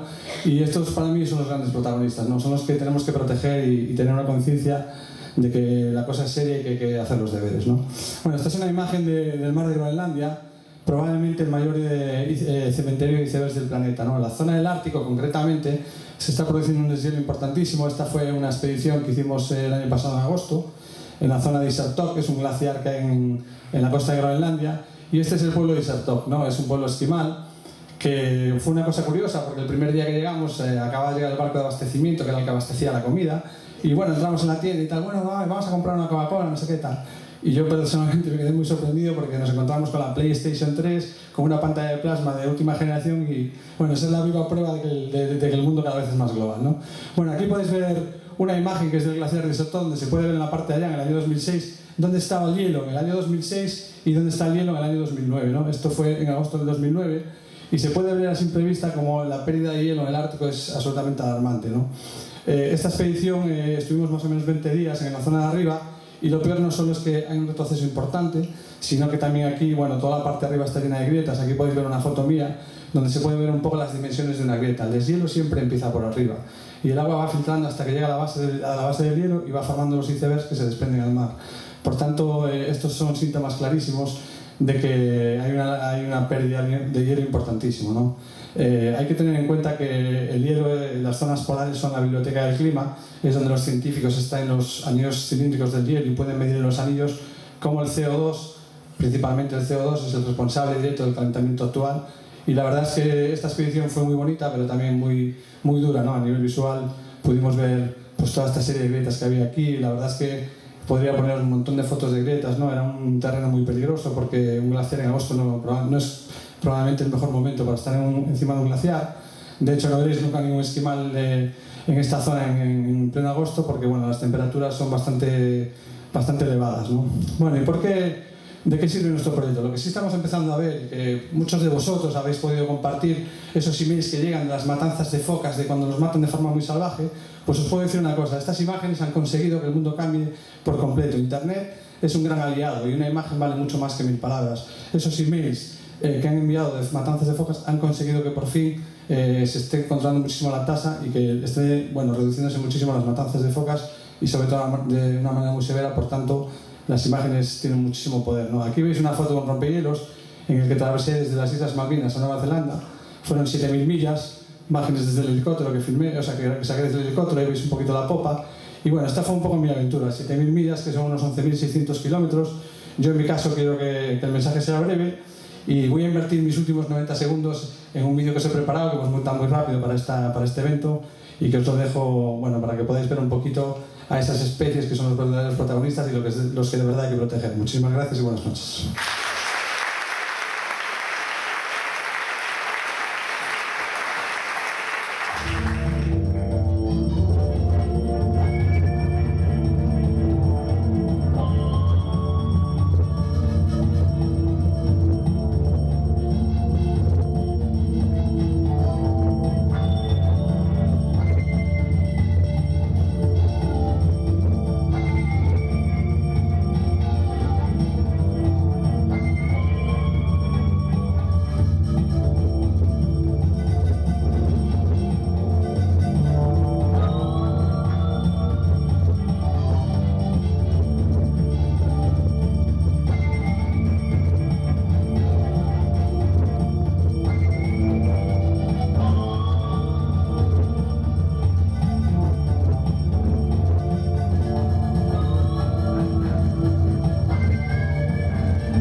Nuestro último ponente de la noche es Juan Luis Montero Fenellós.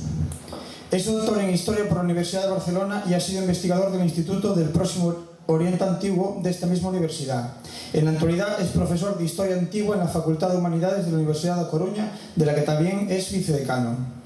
Desde 2005 dirige el proyecto arqueológico Medio Éufrates Sirio, en colaboración con la Dirección General de Antigüedades y Museos de Damasco, que tiene como objetivo el estudio de algunas de las más importantes civilizaciones preclásicas del país mesopotámico. Se trata de un proyecto pionero en España. En 2004 ha recibido el premio Concepción Arenal de Investigación en Humanidades por el proyecto Tras las huellas de la Torre de Babel, en el que se plantea la primera hipótesis española de reconstrucción de este célebre monumento babilónico. En 2009 ha sido nombrado Caballero de la Orden de las Palmas Académicas, máxima condecoración que concede el Ministerio de Educación de Francia. Un aplauso.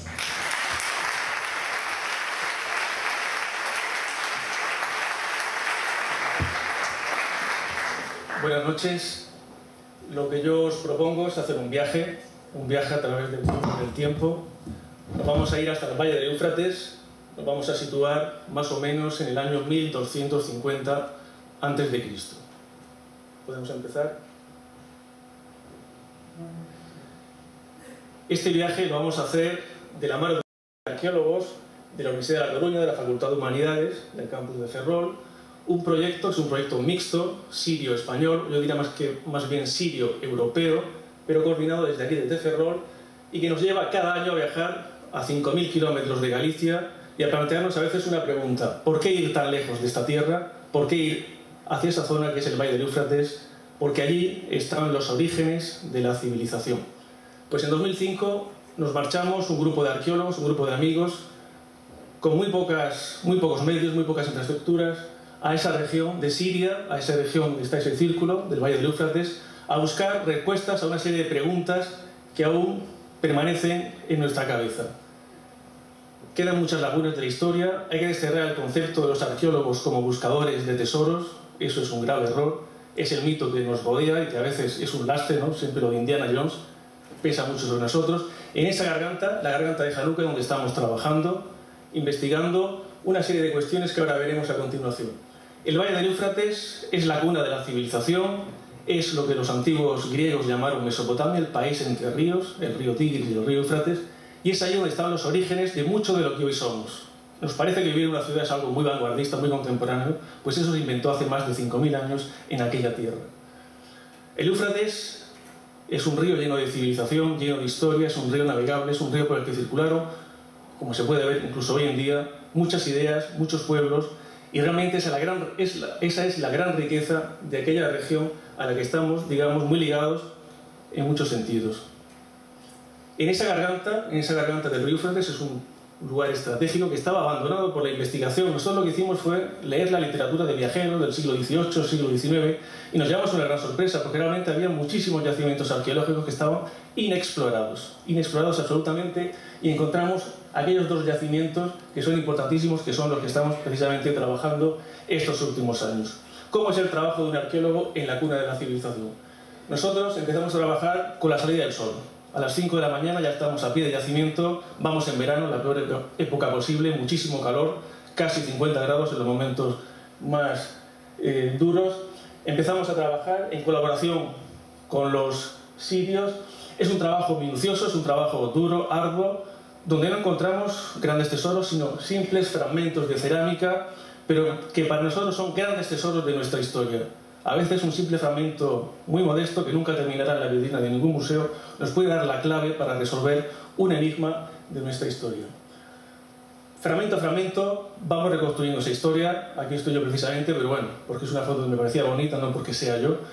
Ver cómo estamos trabajando sobre el terreno directamente, siempre con el pañuelo de la región, que es la mejor manera de protegerse del sol, y nos permite estudiar pues, cómo eran aquellas culturas. Ese es el objetivo, reconstruir cómo vivían en aquellas antiguas civilizaciones. Pequeños fragmentos, pequeñas vasijas de cerámica como esta, en la que sin duda pudo beber, por ejemplo, un asirio, que es a donde vamos a viajar a la civilización de los asirios, no lo habéis visto hasta ahora. Este fragmento, este pequeño cuenco que tenemos aquí, servía para beber vino, o estos objetos, es un objeto, lo que llamamos un cilindro sello, ricamente decorado con una serie de dioses mesopotámicos, dioses del Valle del Éufrates, que servía sin duda para autentificar documentos. Esta fue la primera pista que nos dijo: aquí podemos encontrar uno de los primeros archivos asirios del Valle del Éufrates. Esa fue una pista importantísima. Y efectivamente, no nos equivocamos, porque hace apenas unos meses, el pasado mes de mayo, tuvimos la suerte de encontrar, y fuimos los primeros españoles, no es un gran mérito, somos los únicos que estamos trabajando en la región, pero bueno, eso va a pasar a la historia, digamos, de nuestra arqueología. Fuimos los primeros en encontrar los primeros textos asirios del Valle del Éufrates, textos que, como dije antes, fechamos hacia 1250, textos que nos cuentan pequeñas historias. No nos interesan las historias de los grandes reyes, de los grandes monarcas, sino las pequeñas historias que poco a poco nos permiten reconstruir, digamos, cómo vivían, cómo pensaban. En uno de estos textos, por ejemplo, se nos habla de que unos nómadas obligan a los habitantes de esa fortaleza asiria a pagar un tributo para que puedan entrar sus cabras. Simplemente es algo así de sencillo, pero que nos permiten entrar en esa pequeña historia. Estos textos que nos han llegado hasta nosotros son textos hechos en arcilla sin cocer, son textos modestos, textos escritos en escritura cuneiforme, que es la primera escritura que conocemos de la historia. Es algo realmente excepcional y esperamos volver dentro de unos meses para poder encontrar más objetos.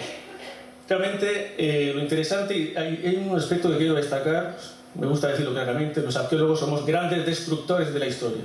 Nos encanta romper aquello que se ha conservado durante miles de años. Eso es una excavación arqueológica, realmente estamos destruyendo un depósito que durante miles de años se ha conservado y ha permitido que podamos hoy en día leer ese pasado. Por eso tenemos que invertir un gran esfuerzo también, no solo en excavar y en destruir en parte, sino también en restaurar ese patrimonio, que realmente hay que conservarlo para las futuras generaciones. Por eso en nuestro equipo siempre tenemos la presencia de uno o dos restauradores que nos permitan, pues, conservar ese patrimonio con el objetivo de presentarlo en museos. Aquí es el resultado, digamos, de estos objetos que aparecen absolutamente destruidos. Estamos en una fortaleza del siglo XIII, insisto, de los asirios, que fue arrasada por un tremendo incendio. La mejor suerte para un arqueólogo, la peor para los habitantes de aquella época, ya que aquello quedó arrasado absolutamente, pero está todo, digamos, in situ, esperando que lleguen los arqueólogos para descubrirlo, restaurarlo y darlo a conocer.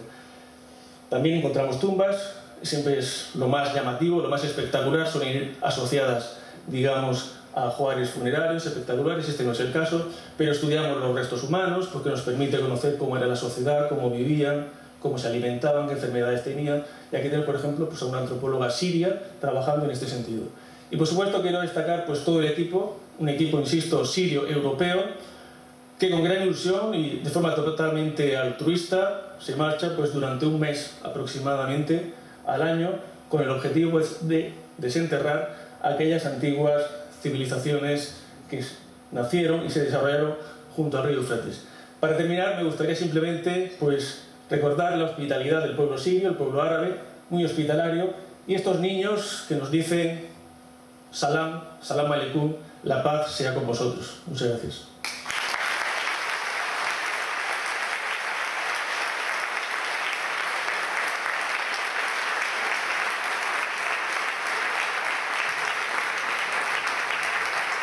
Un segundo, quería, por supuesto, agradecer muchísimo a todos los patrocinadores que hacen posible este pequeño milagro todos los años. Si interesara algún patrocinador interesado en colaborar, con mucho gusto lo atenderé. Muchas gracias.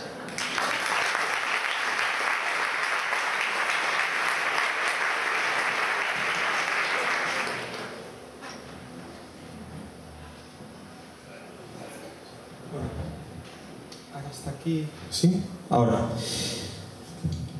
Podemos continuar ya con la siguiente porque, bueno, antes el Pechacucha finaliza siempre, incluso desde que nace en Japón, con un encuentro informal en el que el público se puede acercar a los ponentes y, bueno, incluso en muchos casos se establecen vínculos profesionales, ¿no? De hecho, en anteriores Pechacuchas ya han salido colaboraciones y nuevos proyectos. Entonces, siempre es mejor eso pasarlo a un momento más extendido. Entonces tendremos un concierto en lo que es el ambigú del nivel 1 y podremos tomar algo tranquilamente también para movernos un poco. Bueno, el concierto será a cargo...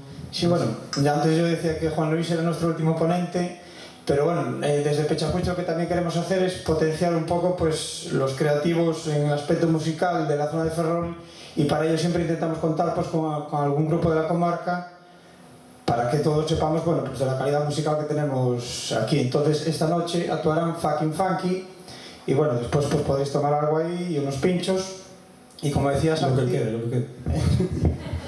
Bueno, de momento hay, apurar, que después otros protestan, que quedan pocos, pero bueno, hay. Bueno, continuamos ahora para el cierre e invitamos a los ponentes a volver a subir para recibir un nuevo aplauso, ya que todos ellos vienen de forma, bueno, completamente desinteresada a mostrar su trabajo en el teatro.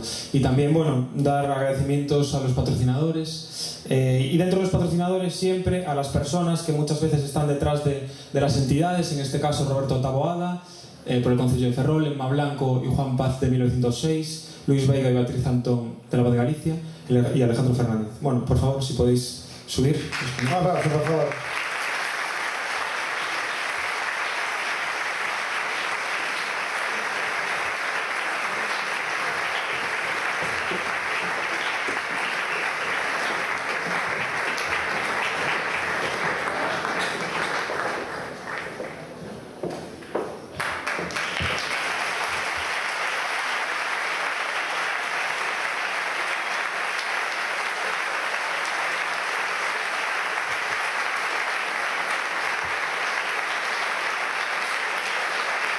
Bueno,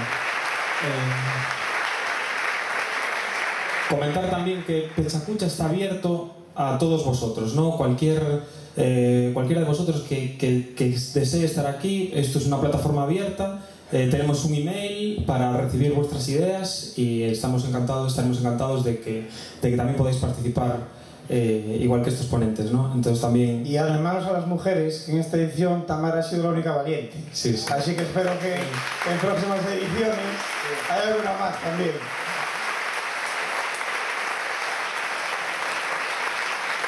Y bueno, dentro del equipo hay un equipo oficial de Pechacucha, digamos, pero luego hay un montón de colaboradores, ¿no? Y entre ellos, en esta edición, aunque hay muchos más, vamos a destacar a Olaya Rivero, a Carla Teijeiro y a Gustavo Faraldo. Gustavo Faraldo es nuestro videógrafo y colabora con los Pechacuchas y también, bueno, se merece un aplauso porque ha sido premiado hace escasos días por su trabajo en el año 2010. Entonces, bueno, también está desde atrás, pero colabora. Bueno, Gustavo, si andas por ahí puedes subir, ¿eh? Bueno, entonces nada, ahora quizás es el momento, vamos, no sé si queda algo más, creo que está todo listo.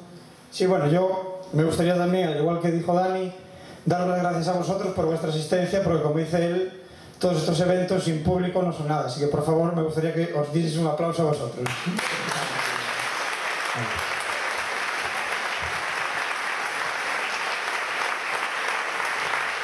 Bueno, y ahora nada más. Damos por finalizado el evento y esperamos que disfrutéis de la velada musical. Muchas gracias por la asistencia.